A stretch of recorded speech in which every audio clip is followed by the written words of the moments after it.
Hello everyone, তো দেখা হচ্ছে একটা নতুন ভিডিওর সাথে। তো আজকে আমি ভাবছিলাম যে কি বানাবো। তো তারপর দেখলাম যে এখন ওয়েদারটা এমন যে সময় ক্ষেত্রে বৃষ্টি হচ্ছে। তো তার জন্য ভাবলাম যে আজকে খিচুড়ি বানানো যাক। তো তার জন্য আমি চাল নিয়ে নিয়েছি, তো ভালো করে ধুয়ে তারপর রেখে দিয়েছিলাম। আর এদিকে ডালটা ভেজে নিয়েছি। তো ভেজে নেওয়ার পর চাল আর ডালটা একসাথে ভালো করে ধুয়ে নিয়েছি। আর এদিকে বসিয়ে দিয়েছিলাম গরম জল। তো তারপর জলটা গরম হয়ে গেলে আমি চাল আর ডালটা দিয়ে দিচ্ছি। তো তারপর আমি দেওয়া হয়ে গেলে ঢেকে দেব সেদ্ধ হওয়ার জন্য। আর এদিকে আমি নিয়ে নিয়েছি তেজপাতা, কিশমিশ, বাদাম আর শুকনো লঙ্কা। তো আমি বাদামটা আগে ভেজে নেব। তো বাদামটা ব্রাউন কালার হওয়া পর্যন্ত ভেজে ব্রাউন কালার হয়ে গেলে আমি বাদামটা তুলে নেব।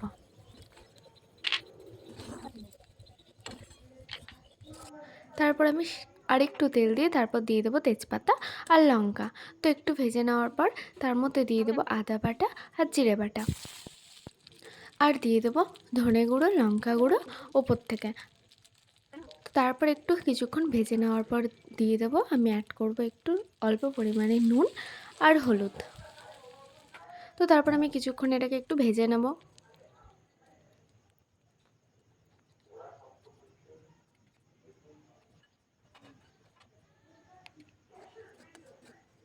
তো তারপর আমি ওপর থেকে এটাতে দিয়ে দেবো বাদাম। আর এদিকে চালটা সেদ্ধ হয়ে গেলে আমি এই মশলাগুলো দিয়ে দেবো। তো চালটা প্রায় সেদ্ধ হয়ে গেছে। তো তারপর আমি মশলাগুলো দিয়ে দিচ্ছি। তো কিছুক্ষণ একটু নেড়ে চেড়ে তারপর আমি ঢেকে দেবো। তো কার কার খিচুড়ি ভালো লাগে অবশ্যই কিন্তু বলো, কারণ আমার তো খুবই ভালো লাগে, সে যেমনই হোক না কেন। আর তার উপর এই ওয়েদারে, বিশেষ করে ঠান্ডাতে তো আরোই ভালো লাগে। তো এখানে প্রায় খিচুড়ি হয়ে গেছে। তো আমি ওপর থেকে কিশমিশ দিয়ে দিয়েছি, তারপর দিয়ে দিচ্ছি চিনি। তো তারপর আমি নামিয়ে নেব খিচুড়িটা হয়ে গেলে।